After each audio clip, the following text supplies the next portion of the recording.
Firefighter dies in freak accident, latest in a string of tragedies for brigade. The Jamaica Fire Brigade is mourning the death of another firefighter. The deceased has been identified as Corey Pauline, who works at one of the stations in Kingston and St. Andrew. Reports are that Corey fell in his bathroom and broke his neck. He was taken to hospital where he was pronounced dead.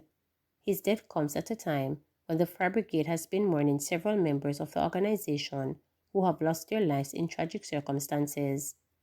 Just recently, the brigade bid farewell to Shamir Mary, who was stabbed to death in the United States in August while on vacation. Shortly after his death, there was news of another firefighter, Shaheen Nelson, who died after the vehicle she was driving collided with a truck on her way home from work on September 7.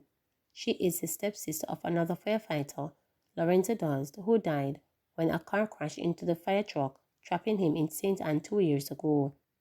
While the organization was still processing these unfortunate circumstances, there was news that Corporal Gary Summers was shot and killed at his home in St. Mary in late September. Indicom appeals for witness in Hanover fatal police shooting.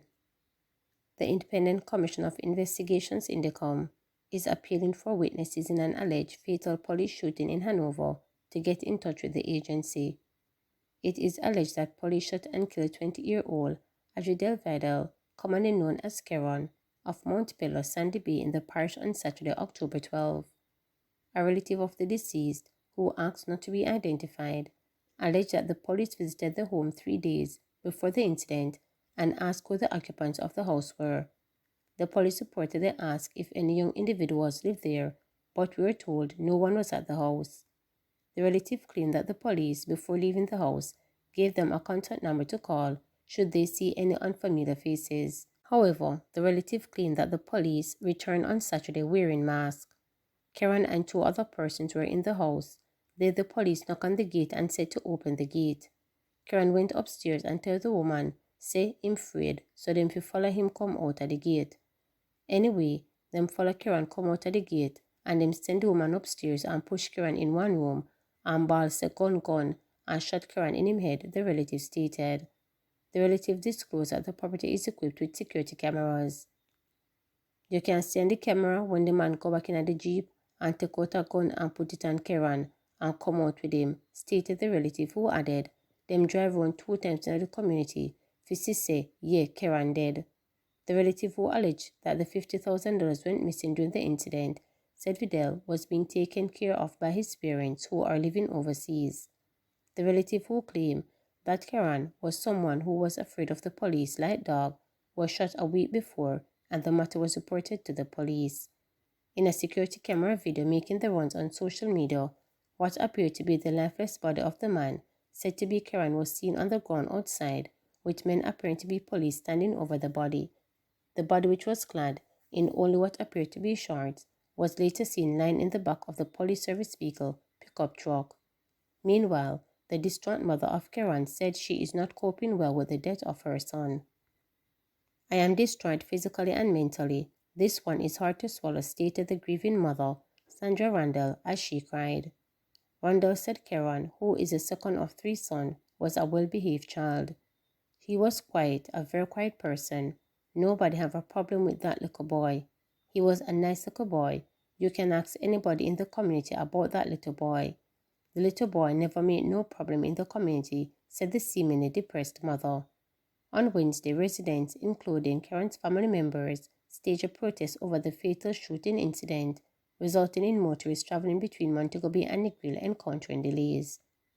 The family, who are calling for justice, wants those responsible for his death to be taken off duty so as to prevent a similar incident from happening. However, Indicom reminds the public of the importance of independent witness information in the investigative process and seeks the public's assistance to provide to the investigating agency any photos, videos, or information available in incidents involving members of the security forces. This information should be shared via Indicom WhatsApp number 876-553-0000 or the Office of the Commission at 876-968-1932 or 876-968-8875. Indicom further appeals specifically to the original maker or makers of videos recorders of the incident to contact it. Witnesses of the incident may also visit the nearest Indicom office to provide information which will be useful to the investigation, including providing a statement on the shooting. Family members and the general public can be assured that thorough investigation is conducted by Indicom and all reasonable and necessary investigative lines of inquiry are being explored, stated the investigating body in a release on Wednesday. Dr. Tufton likened New Old Harbour Health Centre to a mini hospital. Health Minister Dr. Christopher Tufton has likened the New Old Harbour Health Centre in St. Catherine to a mini hospital. Ground was broken by the Health Ministry to the Health System Strengthening Program, HSSP, for the construction of a $930 million facility. It is expected to be completed by the end of next year. Speaking during the groundbreaking and contract signing ceremony, Dr. Tufton said the state-of-art facility will provide a range of primary healthcare services including specialist clinic and essential services such as pharmacy, X-ray, and physiotherapy. He said the features will make the health center the first of its kind in Jamaica and the region. Dr. Tufton said patients' records will also be made electronic, making the delivery of services more efficient. The comprehensive community health center is tantamount to a little mini hospital. And that deserves applause because a little mini hospital means that you're going to have more services under that 2,000 square foot of space than you have ever had anywhere in any primary healthcare facility in Jamaica and possibly in the Caribbean. And I am not exaggerating. You're going to have here the regular health center services, but you're going to have also a new pharmacy, medication. You're going to have telemedicine, technology. You know what telemedicine means? It means that the specialists of a university hospital can stay up there and use the technology to put it in your ears or on your chest or in your eye and tell you what the problem or likely problem is. It means that you're going to access specialized services from a remote location because the equipment is in the facility to provide that connectivity. The information move from the customer care window to the doctor's office. You don't have to carry no file, paper. Sometimes the file lost, right? Or it take 1 hour to find the file. And that information is logged electronically. Every time you go back to the doctor don't have to ask you your health history all over again because it uploaded immediately. He knows what you are allergic to, which medication you're taking, what was your last complaint or problems. Your history is already digitized. And so he'll be able to treat you a lot quicker and get you out the door in a much shorter time. That is a very big difference from what entails currently. St. Elizabeth woman charged with larceny. Detectives assigned to the St. Elizabeth Police Division have charged 23-year-old Kadrin Campbell, a customer service representative cashier of Steve Rowan District named St. Elizabeth, following an incident in the parish on Tuesday, September 17. Reports from the Black River Police are that a business owner received a complaint from a customer and an investigation was launched.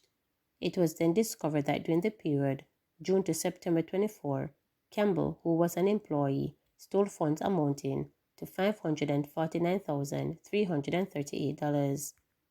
The police were notified and Campbell was subsequently arrested and charged with larceny as a servant. Her court date is being finalized. Met Service discontinues flash flood warning and watch, which were in place for several parishes. Effective immediately, the Met Service has discontinued the flash flood warning and watch that were in place for several parishes. A warning was in place for southeastern and south central parishes, while a flash flood watch was in place for southwest and northeastern parishes.